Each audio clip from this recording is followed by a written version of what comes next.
Dans Les Bronzés et les Bronzés font du ski, il incarne un Don Juan séducteur incapable de rester en couple avec la même femme. Pourtant dans la vraie vie, Thierry Lhermitte est un homme rangé, très amoureux de sa femme Hélène Aubert. D'ailleurs dès leur rencontre dans les années 1970 alors qu'il n'était âgé que de 18 ans, l'acteur en était déjà persuadé, il avait trouvé la femme de sa vie. À l'époque, Thierry Lhermitte était encore inconnu du grand public et suivait les conseils avisés de la jolie blonde aux yeux bleus. J'ai connu ma femme il y a plus de 40 ans, alors que je n'étais pas célèbre et que je jouais au café-théâtre. Elle a toujours été de bons conseils, confiait l'acteur en 2016 à Paris Match.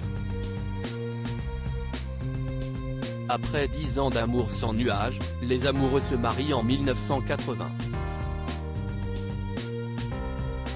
Ensemble ils ont 3 enfants, Astrée, née en 1975, Victor, né en 1979, et Louise, née en 1993.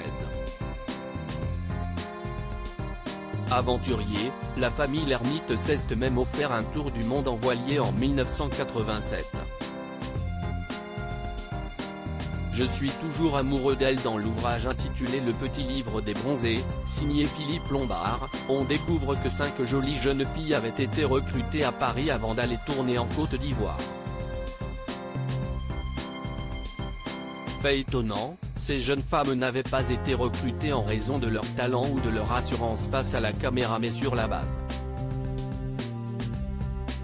de leur opulente poitrine. Elles participent au concours de peinture sur sein, auquel se joignent également les épouses de Gérard Jugnot et de Thierry Lhermitte, peut-on ainsi lire dans l'ouvrage.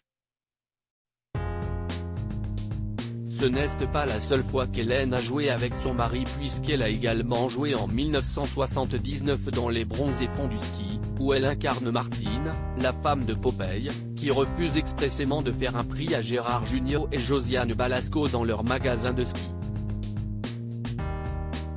Fou de son épouse après 40 ans de mariage, il confiait également dans Paris Match n'avoir jamais été tenté par d'autres femmes et être le plus heureux des hommes auprès de sa précieuse Hélène. J'étais et je reste l'homme d'une seule femme, la mienne. Je suis toujours amoureux d'elle, indiquait-il avec beaucoup de tendresse.